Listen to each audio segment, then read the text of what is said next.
Isla 102.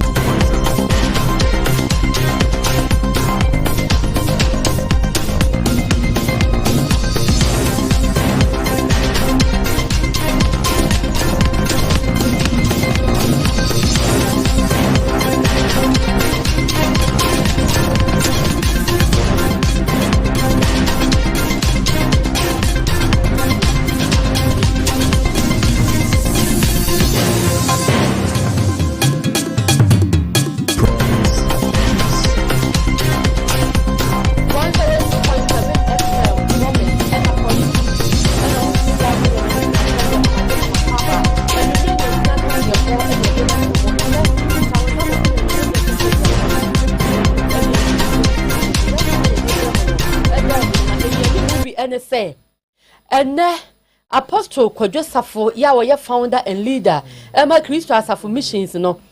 na ye kwaso ewo gomu ampota emu nkomo boy nsaka kire mu ayese hyan bi etson suku nkoda akonya nkwanhia enkran dolu potamo ne ade ye de enchiremu ebeba abesomo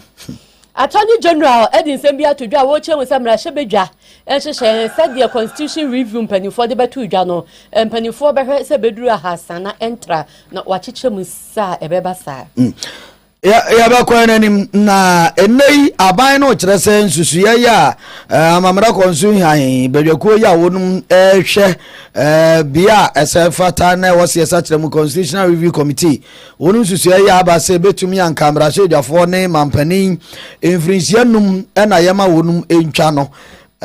aban no kire se ogina sabia ho abi Attorney General ya wasai abramre nim for penny dia tudwa say ankane penny kwanchefo anu oda maslock ano yesterday na tamakula appeals court se say ye jana ne sa no mo so mo ntiase o mo besan dia asem no akobi yo ane na ebi eka yenum ho na nwumre ye de bokase no promise 102.7 ne promise television eso ya na ye de na ase ne bia ma bo se ba electric asimba cho se nkane papa ye bebo awufie watena yem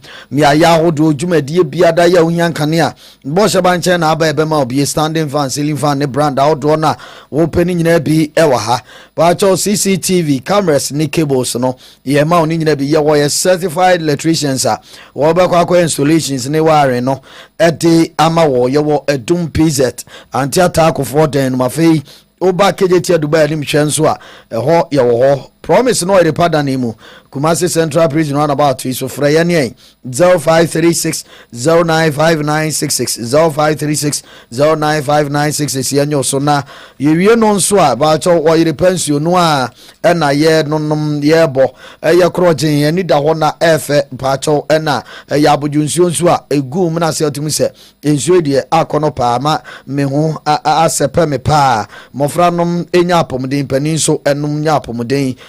honinu a wohia no nsuo mu no ni nyina da ahye oyire pansuo ma ba cho bomodine phrase 0539 596165 0539 596165 dodo bia wo pe wo manga number bia wo bia ofra ye de beba oba oyire pane promise da ni ase a promise ba ho so dodo a wo pe biara obenya ewo Midi mame efia nyako papa bi ena menua bema ata frempon sam ni nkire mu se siti ye mfanso mo Abusuafo ye hyakase bona se ye koye nsentro ni oto nkra finfin mantam bre ye nana nsam Matthew enche na gomu ampota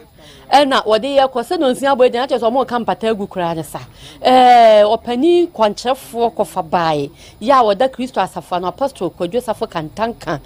sade na hyehyɛ yete omudi ka de bai se na ye ne ne chena omo ye nana watwe besimu no ne de toso nwotwe ya boso me nwotwe ne de toso nwotwe oma be ye bi wokuma se ne ho nsam no a asam no mpanimfo binom etabiri ye ninua emode ko ye court ma court ahye edi injunction atoto senka ye ne ma omo nyanefo adu ena omodi ato won so na nkomodie ne ekoso nyina echese ayiyo no ekoso na emu nsam ne akosie no na nsam ati bebo ye nkomo na nsam adwoe na nsam adwoe yo na gomu ampota etese wo ho ana wafiri ho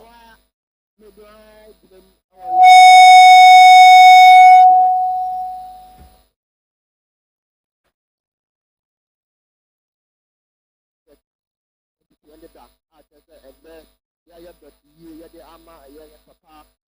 kuku sapo apostle no and the middle they say ye the yini na ba ye asa 5:30 that say in 24 etimi sorry eti ye o ma kunje so asa say ye de yini na ba ye oh ye go boy pota I hope that ma etna that say ye de ni etiri mu oh ye nkan so na just about to a yellow so oh ye one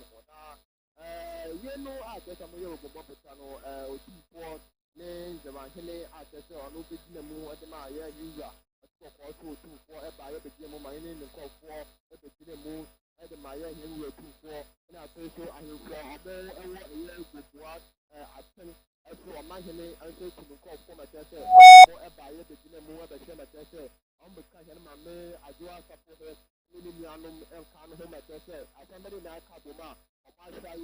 you know, like I said, the other day, the other NC, or you go more important. When I say, I died this kind of go more for 7 years. I bet you, I read it, I'm glad that I also a year in kind. Now I said, yeah, a unit back on the top of South One. And you know, the summer, I bet you. Said your walk and I sorry no crabata yasha or match chumbong a half of 4 hour hanum ebia western region for hanis any pan a dom no buy said the can say Christo as a fo a dom a ye. I saw it here. I saw no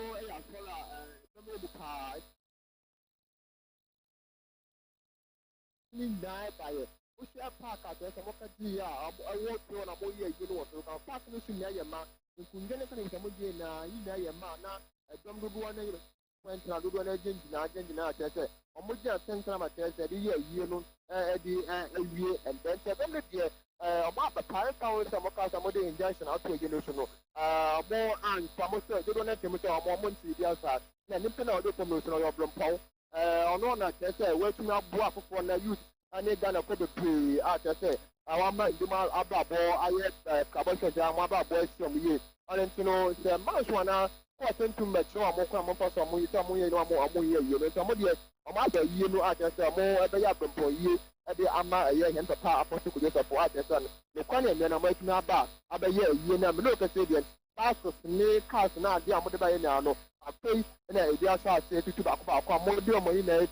as I saw content. One more better hand and then you go on as to the money to me one kind. You compare my children so much me about 12 hours your home. Ah, not ye kaya cano, omode papano, na mubaho. I don't know getting yes, and also yes, and talk with the young player when I saw Sandra. The catcher said, I'm going to see the beer. Now, come on, upon about 2. The only question here, you back or park in the swag. I want to say, one of about now, so I want a month upon about 2. No more, and say, or more dear Kunja, never see 1 mile, but it's never see what the Senator Panama say with Juma. Yes, I'm going to get the summer or body or na. Into one of them, a clear the information said, Papana suddenly somebody never drew a compound run a joke. And I know somebody will do ya. They say, a day who hides one and done and make some no. One of the mother Papanuma. Upon the bed, and the monitor, and I'm out for I say, Papano, a moon or transition art, I say, on number so much as a pretty for a season, Munadina. What is a car, dear, she never can ever plan, dear, a moon or one put us out. I say, you're poor, you know, saying, put one outside and Americano, put one of the money at your side, the animals you say, upon the chest or more of a shell. I don't put it on more alcohol, opposition, and some very fruit, so that they are not one looking up to fire what man or Budia, no, where they are down. It's a wonder to say you have a panel, a modern about, or said, and don't put there, let the unfree and neat and fair, and a panel and a more rocket down the gate, main gate, some rocket main gate, some more ye. I will go to the gate there, over on the tower, as of one of the main gate in the way when the mamma will want about the Tama, and I put you can't him from one banner, some mamma will use that entrance. It's no one young for that's a 1 year will be our entrance, or what 40% entrance. It's not him pulling up on ya. A moment could be a white house, Cassian, for one of my super Cassapa. I could be more man. You will say, among our crowd, more of share, yeah, Papano, or more about our bottle of the area. In the most signal and how most of the people get a mono, and I'm going to see some part, upon it that I done more, and we are on by the senators, a map on a aircraft, and see a map of Guama, or more agent, a year, Papana, young as again, young feeling. Now, a cuckoo down or more magic be a bar, no, Ubi, a bibaho. President,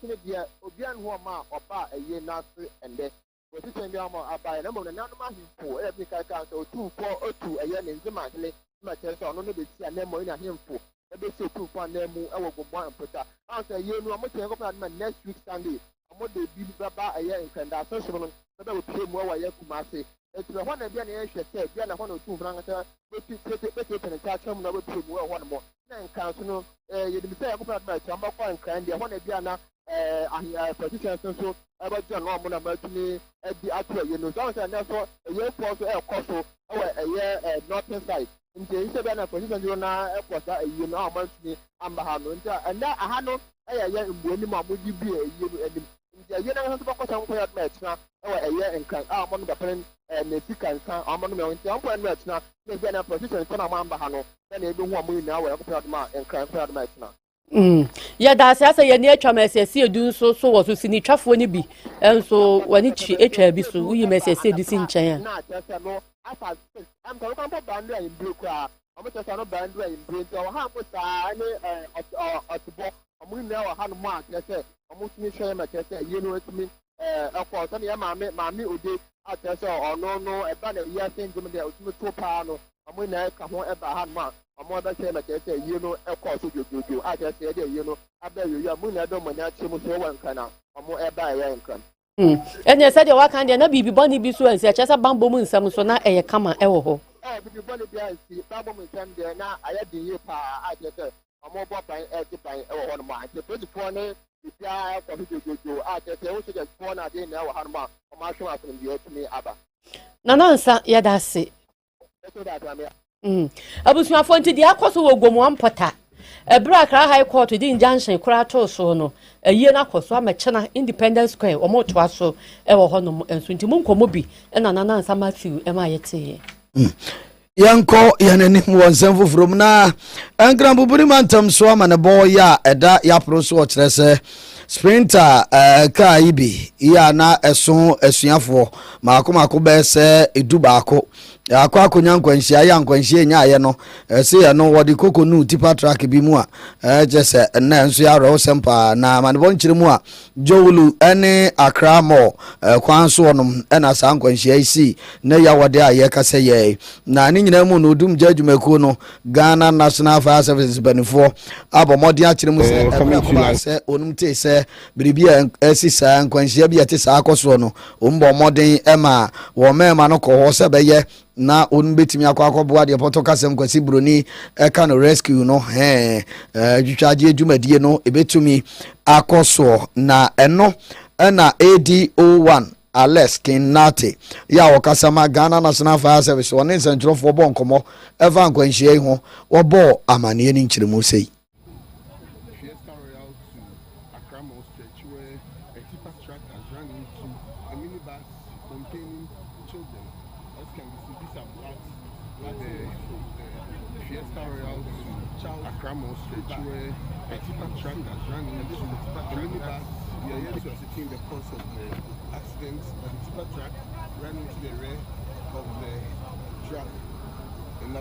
from the National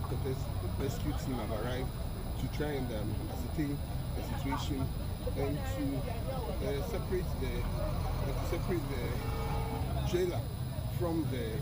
so it looks like it's a sprinter bus that was containing school children that is believed that they are gone for an excursion, and this is the level of the impact. Monfanche we ya ADO1 Alex Kenate ya wakasama odum judgmaku nene ena yatibia nyumre sisi ya twaso ewo nsem foforo ma abamra nimfo pani ono asahwe atentene ne so Attorney General and Minister for Justice Dr. Dominic Anyini ena ne wode white paper eko na wode kwano ni nyina ye Constitutional Review Committee womo recommendations anase womo tietie nsamo no se de womo kuchi womo nsam gu so e de ye afutuo ama wo man no echiema wo samra hye bedwa no yetimi pagya mu a ema ni duru ahasa enu de enu kwan se tra ai o se dura hasa said ye wode nsam tu dwanti wode kɔ akyɛ mu sɛ yɛn hyehyɛ pa yɛ ogye di sampanimfoɔ de yɛ adwuma a ɛbɛbɔ nti sɛ yɛn hyehyɛ ni tie nie ɛyɛ mra hyɛ bedwafoɔ a hanu aduoson sia 276 ne deɛ yɛbɛto abayi wɔ mu sɛ yɛn hyehyɛ tie pɛpɛpɛ na emu aduonu 924 sis aka na ɛbɛba bɛka wɔn ama na yɛ ahasa ne deɛ wɔn ahwɛ mu ayiyi nkurɔfoɔ wɔn bɛba bɛsisi ebi mu anam kyetu te sɛ mmaa yɛ adodoɔ na ntumi nkɔ mra hyɛ bedwafie mu youth na yɛ mabu na adodoɔ na ntumi nkɔ ɛna aberekɔ no asɛbɛ so wɔn a wɔn adidi adɛm no na wɔn anam si nso akɔka wɔn nti gyina nhyehyɛ yɛ bi so ɛna ebeyi wɔn akɔka wɔn a yɛbɛto aba ama wɔn. The government has accepted that the size of parliament be capped, and we propose a ceiling of 300 members. Now, the current membership of parliament is 276. 6 will be elected directly in constituency elections like we already have. The remaining 24 will be elected or selected through proportional representation among women, persons with disabilities, and the youth. An independent study will be commissioned into the design of the proportional representation element. Capping parliament saves costs, and the reserved element opens the door of our legislature wider to those our politics has historically kept on the outside. Dr. Dominic Ayine, ya woye omemu mranimfo panyini sa hwa atentene ne so enti sadia mrahye bedwan se mpanimfo ebeye no ebekọ ahasa. Yanko yanani mai amamra konsu hansa kyeremu ni ade abadako no wonum ensusu ya hodo ya wonum ede akro kwasi bro nba ka se wonum proposal emu baako ene se emra ya woni e babedi o man so amampanifo wonum edi akonwa so ansa ne asa akoto abar enfrinsia enan wonum ene mrahye bedwafo onyina enfrinsia enan ne ato abayi mampani mrahye bedwafo no ensusu ene se swa en konferensia enum nti Ghana yebeto aba konferensia num na onde sansusu ni anodisem akono na Dr. Dominic Ayine ya woye aban doya pani ya wono ano ye so afo hwa atentere ne nsem so ene ogina aban no anem na wode nsentwerofo ahyiamu ase wode nsem atudwa ene okiremu se nyame anim aban no nsusuye mu no adwenkyerɛ ne nsusuye ya committee no di aba no ɛbɛboa pa frise wo se wohwemu ha o ma no ase to aba kora ntentem kora dodo emfie na obu ani ate ani na aba na o ma no se kɔbɔka ne ato aba ave to nkyɛ ne to aba ne wi a ɛbrɛ dodo no ano ya na poto kasɛm de kwasi broni ɛka no transition aba ne ɔte so ya ye to aba wi ye wa wi no wɔno ba bɛda ne tumi mu ɛde ama ɔfoforo a wɔba no ɛho ntotoye ne ho nsenka no ɛno nso di mrɛ ave to nkyɛ ne a ekoduru sie se ba abeto aba no ɔfoforo mfirichia ne nan ne so a ɛno nso aba to no mremu ne na afi mu no ento abo ne aba to nsɛm di mrɛ papa nti be wi akyire no na mampani ne mrahye odwafo no onum anya mrɛ dodo amfa anya ne onum pɛsɛ onum ayo conference anum di a ɛne agya yɛden amrɛ no yehi bia de ɛbɛka no ɛbɛtumi amomatumi a de on pɛsɛ onum yɛ. The government has accepted a recommendation to extend the term of office of the president from 4 years to 5 years, with the term of parliament extended to correspond with this. Our thinking is practical. Under the current 4-year cycle, the early months of every administration are consumed by transition matters, and the final year is largely consumed by elections. A 5-year term provides a more realistic time frame for the formulation, implementation, and assessment of government policy. Yo na owie ya no no de ato aso se ensusu ba ko a abere nu asan e de aba ne se de amamra konsu han mu no eda wo se so obi betimi aba bedi o manga na so a na obi betimi aba be premampani akonwa no a kire ayi obi odi mfrinhia aduanan e de ekosoro no eno nso bere nu ahwan so asusu a kire se da bi ewosoro do de mfamra from die sei ondi afrinhia aduanan aba mfrinhia aduasanum 35 years a ene no jese bibia eko na kwamu ne se yenyaji tumu a na emfi a eba beto se no ni mfi a wo se wunyansa na watumi abepre mampani akonya no mfrinhia aduasanum. Still on the presidency, the committee recommended that the minimum age of eligibility for election as president be reduced from 40 years, currently in the Constitution, to 30 years. The government has accepted this recommendation in principle, subject to one modification. The minimum age will be 35 years, not 30 years. And of course, the details of this will be fashioned out by the Constitutional Review Implementation Committee. The current threshold of 40 years excludes qualified citizens from seeking the highest office on the basis of an arbitrary age limit. 35 is consistent with a trend in modern democratic constitutions towards greater inclusivity. Yo enti doctor krutinga yene nene na yeti yi wona ye aban do ya pani no sa ye so afo hwa tentene ninsam so ninsam eno no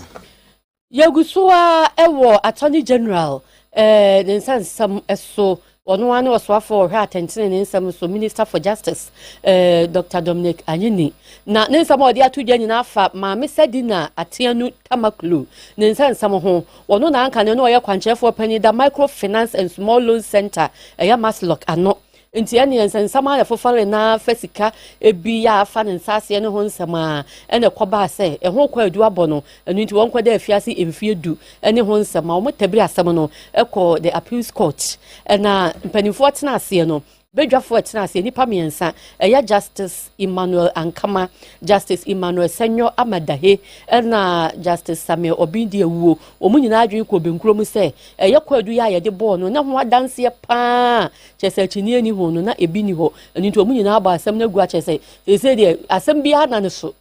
ai na kampese akoba se yeboa de se won kwada afiase emfiedu nti de aba no se wafa no ho adi ensem na aba abontin no na eya Dr. Dominic Anyini e de atudwa se omo so asem no mu prekopa enye yie enu nti no wa sha so eya omo hwe public prosecutions say ni manimu ya omo fa asem no e ho nsem ko Supreme Court nti omo sere ese the appeals court asem na ba ne mpanifo ntwentwan so stay of execution eno omo e de ho nsem ko to Supreme Court anim no masa tena asem no subium esan say entiase enim papa prosecution to file opposing the appeal, because we believe that the High Court judgment had merit. Now, with this judgment, I've also directed the Director of Public Prosecutions to file a notice of appeal and apply for stay of execution, meaning that if the stay is granted, the status quo will prevail until such a time that the Supreme Court has had time to review the appeal and then made a determination. So that is all that I can say for now. I have a soft copy of the judgment. I'm yet to peruse it and then come to a firm conclusion as to what will be our grounds of appeal. But I want to emphasize that I believe that the judgment of the High Court had merit and that the United States District Court that extradited her to Ghana had a basis. Nti sadia nsamo akọ enono na wei mranimfo ni bi ensamo mudi tudwa na mranimfo mugya mama Sedina Tamaklu eno degbe na ono so dia tudwa chem so wonde sadia peace court do omo ruling ana matamu aba no omudi tum. Firstly, let me seize the opportunity to thank my lords for agreeing with our submissions. However, I would just wait for the entire judgment and then we can peruse it and then we can make comments subsequently. But I am a happy person and I believe my client is also will also be happy. Essentially, what was the gravity or government of your appeal before the Court of Appeal? What were the grounds that you were seeking from the Court of Appeal? Oh, I would say in terms of strategy, okay, we had come essentially on three main grounds. On the fact that the charge sheet itself was defective. Lawyer Enek Degbe, ya wono mranimu ni mama me Sedina Tamaklu enso no mo so age asem na tum say ya asem pama wo. Yanko here nanim na maame no a Sedina Tamaklu atiunu ya kanena Maslok wona na wepani oda no a ekoba se yeso abo ma ne ka kwa se ni bia na court buba no odemu ene se appeals court se maame no nemu no na nsem fata so okodem nti yenya no na we poto kasem no acquitted and discharged. Ese ni hu so sa brobe acquitted and discharged na yasemo yajano onfa ne ho eni na aban no anase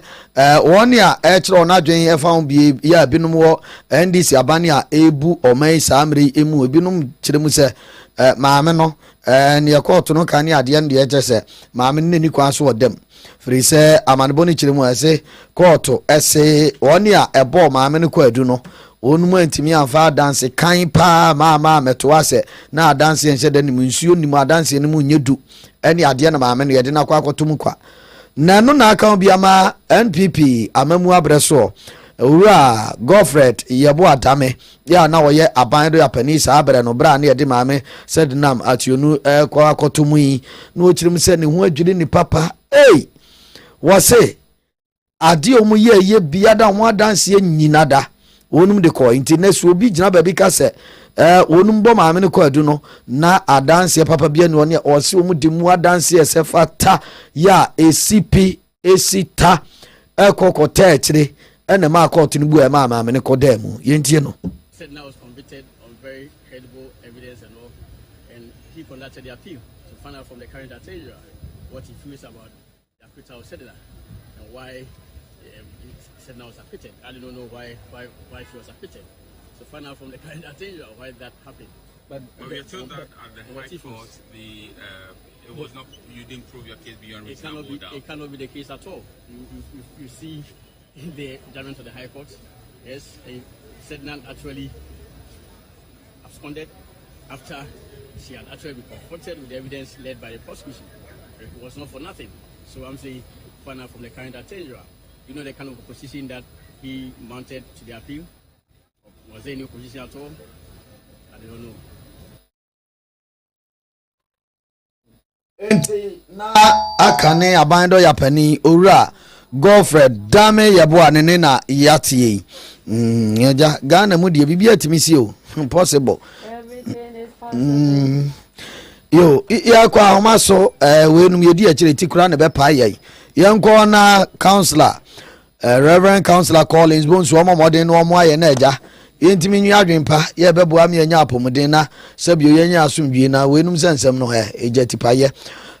Counselor anyumre ma ye mo adwo ne yakwa bai yo we de anyumre ye hwe ye nya nte yese sabio onipa otimi nya adwenpa no nko akora no sabe eboa wapomuden na NSA kwambe so na NSA no ebede na adwempa no yetumi anya adwempa ye beboa ya ma aja enya apomdi ande bia ye de beku enyuma so na nkoba se tipa ye ne ade ensem funu nsem ensem fata na okodwe no ho amakoma ate MPP NDC ni ade yi Councilor boy ni a yo me da se na tia hefo nyina aba Promise TV no na OTA Promise Radio 102.7 mo fa se de o kan na no se asemo ayata kan say a sound mind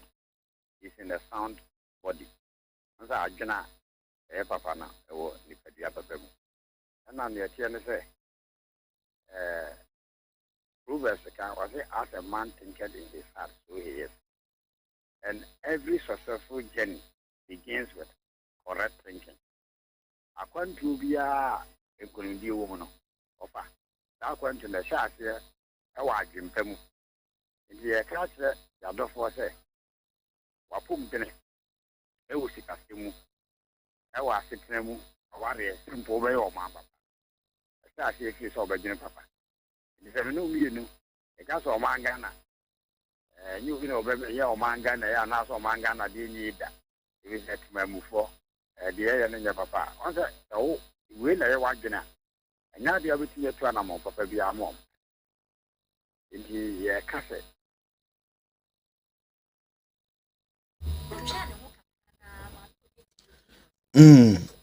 Councilor ma ye no ase na ye mfansi mrem se mu de se mu ante sanse no bi won ma tete a ene ye de we yakotum na ye ja we ye de afa ne ade ade ne udi akira utiri na be pa wo nti Reverend Counselor Collins Bonsu Purpose Discovery Foundation PDF ɔno ne sɔpani